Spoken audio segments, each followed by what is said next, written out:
Et dono la benvinguda a un episodi més de Comunicació Estratègica, la teva estona setmanal per aprendre a comunicar el teu projecte amb claredat, connectar amb les persones que estàs buscant a través dels canals digitals i fer créixer el teu negoci d'una manera alineada als teus valors.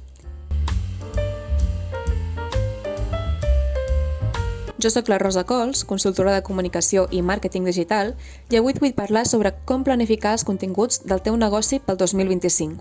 Si sents que no saps com enfocar la teva estratègia de continguts, aquest episodi t'encantarà. Per mi, a final d'any és un moment molt emocionant perquè és el moment ideal per fer un zoom out de la nostra estratègia de negoci i alinear els nostres continguts als nostres objectius. I ho torno a repetir, perquè aquesta és la clau principal d'una estratègia de continguts, que vagi lligada a la nostra estratègia de negoci. De res serveix publicar perquè sí, si no tenim clar quin és el motiu final pel qual estem dedicant aquestes hores. Sense saber l'objectiu final de l'estratègia, és normal que t'acabis desmotivant o tirant la tovallola al cap d'unes setmanes. I això vull que quedi claríssim. Una estratègia de continguts és una aposta a mitjà o llarg termini. Llavors, quins són els objectius principals d'una estratègia de continguts? En primer lloc, t'ajuda a trobar clients alineats als teus valors. I no només clients amb el boca-orella que potser no acaben d'encaixar amb el teu client ideal, però els acceptes perquè ja que han vingut sols, doncs per què no acceptar-los? Això sobretot és útil si tenim un enfocament diferent en fer la nostra feina del que és habitual. Per exemple, si com a arquitectes volem apostar per a la construcció de cases més sostenibles, o si com a terapeutes tenim una metodologia pròpia més enllà de les sessions puntuals que també poden oferir els nostres competidors. I llavors és molt fàcil caure en una guerra de preus si oferim exactament el mateix.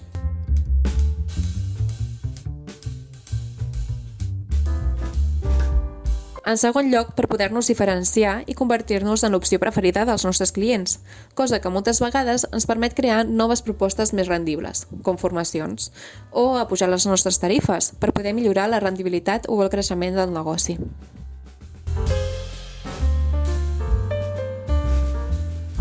I en tercer lloc, perquè tenir una estratègia de continguts ens obliga a conèixer molt millor el nostre públic i començar a prendre decisions estratègiques.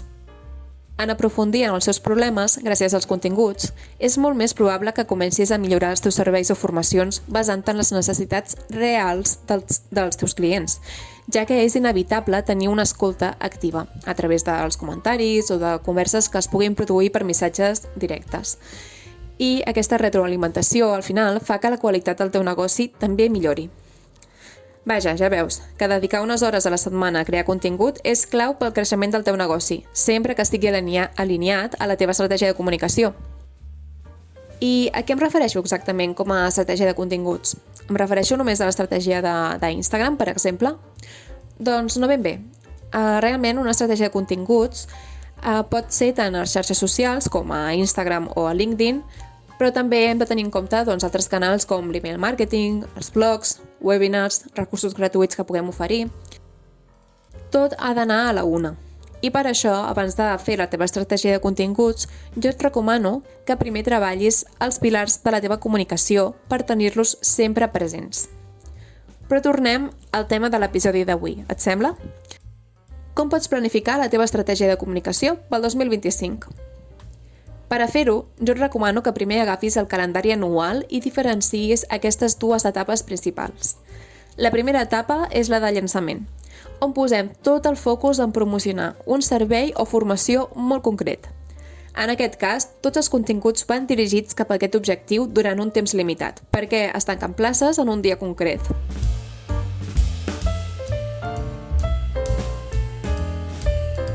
La segona etapa, en canvi, és la de manteniment, on continuem creant contingut relacionat amb els nostres temes principals i també parlem dels nostres serveis per vendre, però d'una manera menys intensa. I això és superimportant.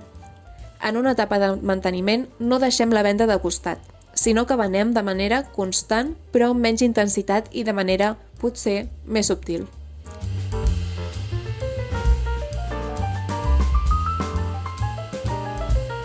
Aquest és l'enfocament que aplico a la subscripció del pla de continguts mensual, on cada mes combinem diferents tipus de contingut perquè puguis arribar a noves persones i, a més, puguis vendre sense sonar pesat o pesada. Si encara no coneixes el pla de continguts, et deixo l'enllaç a la descripció d'aquest episodi perquè el puguis descobrir. Per recapitular, hem parlat de les dues etapes principals a considerar quan planifiquem: l'etapa de llançament i l'etapa de manteniment. Haig de dir que dins d'aquestes etapes hi ha altres subetapes, però això ja en parlarem en un altre episodi amb més detall perquè, si no, ens allargarem una miqueta aquí. Tenint en compte aquestes dues etapes principals, ara vull que agafis el teu calendari del 2025 i marquis quines seran les teves etapes de llançament, quina serà la seva duració i quin servei o formació vols vendre. Per exemple, en el meu cas, el mes de maig del 2024 el vaig dedicar a fer el llançament de la formació grupal Instagram Estratègic i tots els meus continguts van anar enfocats cap a aquest objectiu. El més habitual és tenir entre 1 i 2 grans llançaments durant l'any i algunes mini promocions al llarg de l'any per a serveis o formacions més petites. Necessites saber quins seran aquests dies de cacera on la teva energia estarà enfocada a captar nous clients de manera intensiva. A l'hora de planificar, recorda deixar espai entre llançaments, per no cremar, entre cometes, a la teva audiència. És a dir, si la teva audiència veu que tota l'estona li estàs venent, el més probable és que et deixin de fer cas. Et recomano que puguis combinar la venda amb contingut educatiu o d'inspiració. Quan hagis fet aquest exercici, ja tindràs un calendari de promocions clar per al 2025. Ara toca acabar de valorar la part de l'etapa de manteniment. Per tal d'aprofitar aquesta etapa, o aquestes etapes repartides al llarg de l'any, la meva recomanació és que pensis en quins són els serveis més adients per promocionar a cada època de l'any. Per exemple, és possible que als mesos d'estiu els teus clients busquin propostes més lleugeres, com formacions que puguin fer al seu ritme, o que a la primavera tinguin ganes d'aprofundir en processos més llargs. Revisa les dades d'anys anteriors i decideix quins serveis promocionaràs de manera més lleugera en cada mes de la resta de l'any. I si en el teu cas només tens un servei, perquè, per exemple, ets un dissenyador que t'enfoques a fer identitats visuals o un arquitecte que dissenya edificis d'oficines, recorda anar promocionant aquest servei de manera periòdica. Per exemple, una acció que et recomano és que puguis marcar un dia a la setmana o cada 15 dies la publicació d'un contingut de venda. I com pots crear un contingut de venda sense semblar un mercadillo? Doncs amb continguts que t'ajudin a transmetre confiança, autoritat i seguretat en els teus potencials clients. Per exemple, poden ser continguts com casos d'èxit, testimonis, missatges bonics esporàdics dels teus clients que t'envien per WhatsApp o per Instagram, o parts del teu procés del teu servei.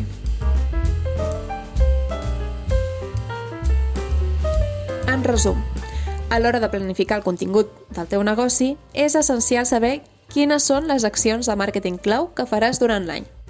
És a dir, quins llançaments faràs per poder promocionar els teus serveis o formacions amb dates específiques. Així que comença per aquí. Defineix quins seran els teus llançaments o promocions al llarg de l'any. I la resta de l'any no t'oblidis de vendre de manera més subtil els teus serveis perquè els teus clients se'n recordin d'ells quan ho necessitin. I si en el teu cas no fas llançaments, pel tipus de negoci que tens, marca't un dia a la setmana per compartir un contingut de venda, com poden ser els casos d'èxit o explicar parts del teu procés. Si després de planificar els continguts de l'any encara et preguntes, d'acord, sí, ara ja sé quines són les etapes, però què puc publicar avui?